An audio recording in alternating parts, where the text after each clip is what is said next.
tous les fans de Charles Oliveira qui regardent cette vidéo, allez faire la teinture. Là, vous avez encore 2 jours. Allez faire la teinture, faut qu'on l'aide au maximum. Bon, je vais pas vous cacher, moi j'ai pas trop le moral. Toi, je pense que ça va, t'étais pour... Non, moi ça va pas les gars, je suis en train de faire une crise allergique de ouf. Je dois aller aux urgences juste après, mais priorité au travail. Priorité au travail, on va revenir sur la carte avec vous. On va commencer par le main event. J'ai la voix qui tremble un peu parce que vous savez que moi... J'étais pour Charles Oliveira, je pensais qu'il allait faire un truc sans faire exprès. Une clé de genou, un truc, il allait nous inventer quelque chose. Il allait faire un coup de genou sauté. Ilia Topuria, il est petit, je me suis dit, il peut atteindre sa tête avec le coup de genou sauté. Mais il partait bien, il partait bien. Je trouve qu'il a bien débuté avec des bons tips au corps, des front kicks. De toute façon, on pensait qu'il allait faire. En vrai de vrai, tout ce qu'on a dit dans la vidéo pronostic, c'est exactement ce qui s'est passé. On a dit qu'il allait pas changer de style, qu'il allait y aller comme il y va toujours. Il a fait les calf kicks, qu'il a bien tapé là. Ouais, exactement, les calf kicks, il a bien débuté avec. Ensuite, il est parti pour un takedown. Je sais pas ce qui s'est passé, mais il s'est ouvert. Je crois que c'est choc de tête. Choc de tête semble aussi, dans le clinch. Au moment où...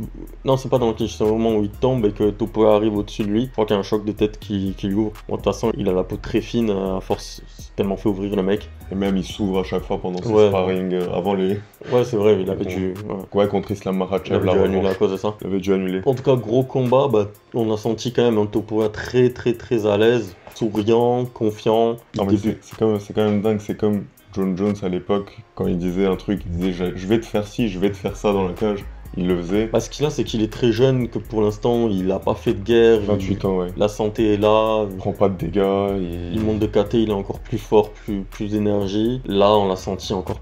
Je vais pas dire plus fort que d'habitude, mais... La force tranquille, quoi. Force tranquille. Il te dit un truc, il dit je vais te mettre KO au premier round, il te met vraiment KO au premier round. Ce qu'il a dans les points, c'est pas normal, donc... Par contre, ouais, voir Oliveira KO... Inerte comme ça au sol, ça fait quelque chose. C'est pour ça que là, j'ai pas trop envie de rigoler. D'habitude, je suis plus jovial. Ouais, je comprends. J'ai pas trop envie de rigoler, mais surtout ce qui fait mal aussi, c'est de se dire que il y a une page qui est en train de se tourner dans la catégorie. Bah, surtout pour Oliveira, hein, je vois pas ce que maintenant, je vois pas ce qu'il va faire parce qu'il y a trop de. Après avoir pris ça, c'est quand même compliqué. Il y a trop de combattants derrière en fait. Il y a Tsarukyan, Gaethje, il a pas dit Pimblet, Islam qui redescend, il y a trop de monde derrière. Il y a la lui, nostalgie qui joue aussi parce que t'as la hype du MMA qui arrive en France quand c'est légalisé en 2020, 2020, 2022, etc.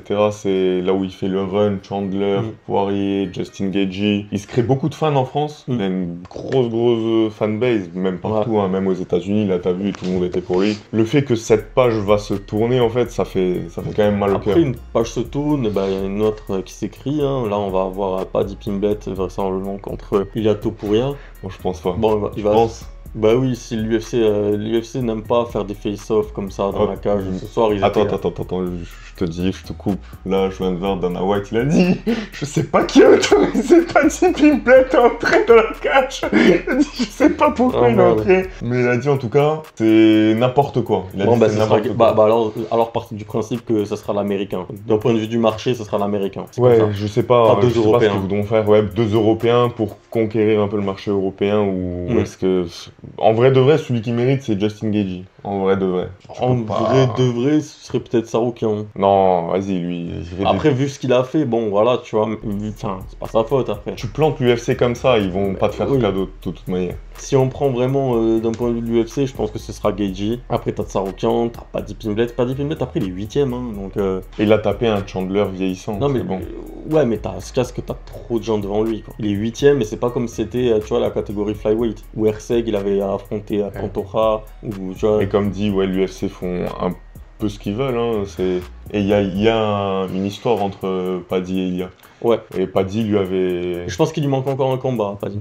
Pour moi aussi, ouais. Il lui faudrait un dernier combat.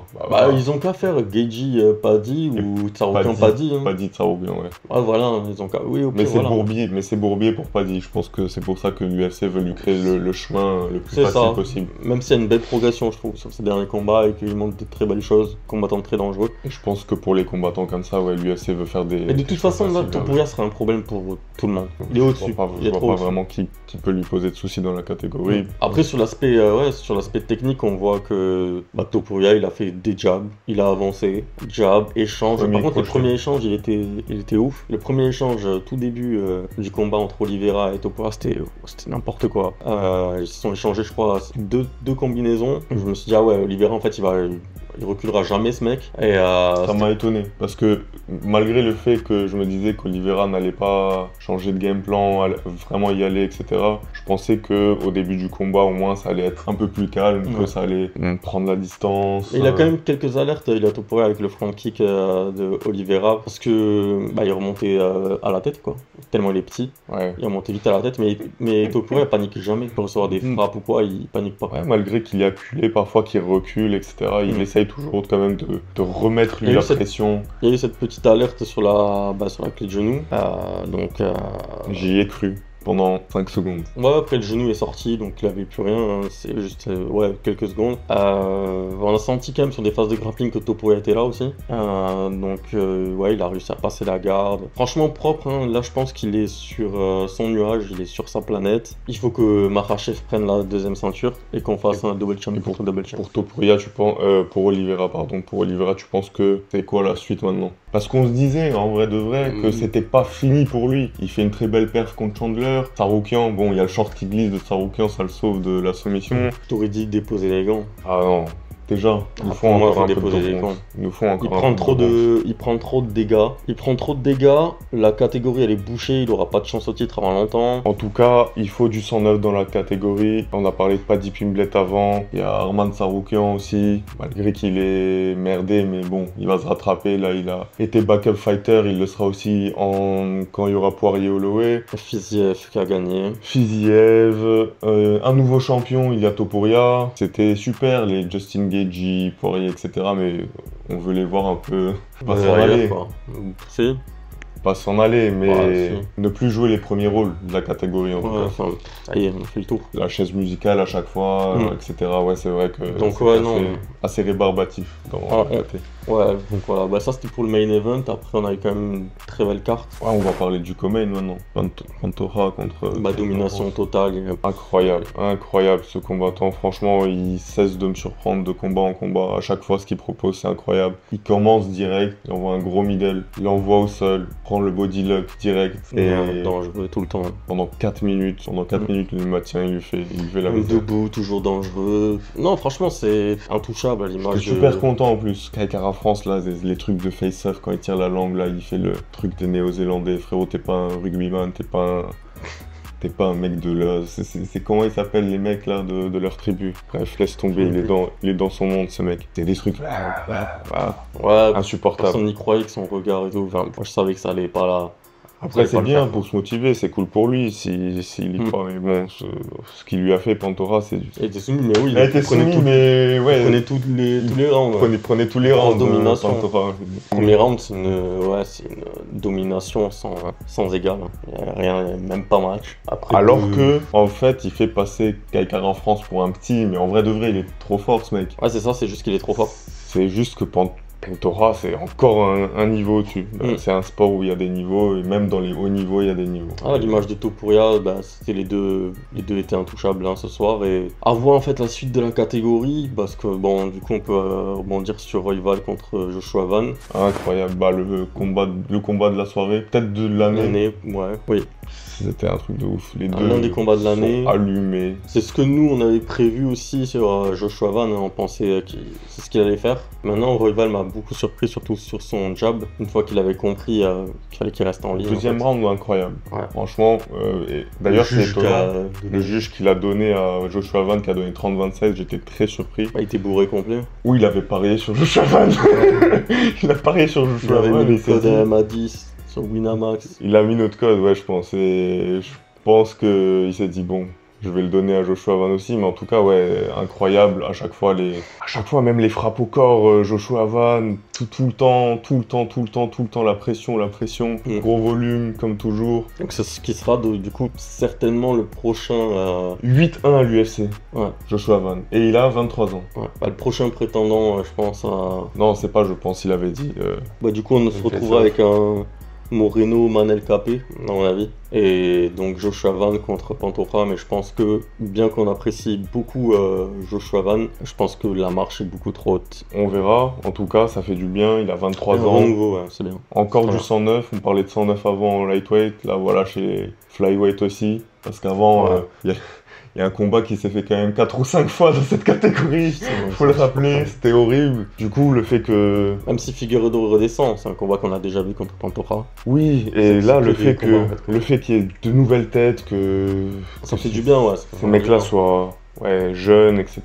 Moïcano Dariush, Ouais. donc Papi fait de la résistance, c'est vraiment... Il est très lent sur les scrambles et tout, mais... Qu'est-ce qu'il est fort. mais il est trop fort, mais il est super lent. Qu'est-ce qu'il est fort. Malgré le fait qu'il soit lent, bah il... Non, Moïcano, il a tenté ces trucs PlayStation comme il a fait sur BSD, hein. Ouais. C'est pas passé, là. Je crois qu'aujourd'hui son cerveau il était pas branché, il reste 15 secondes, à un moment il va chercher un takedown.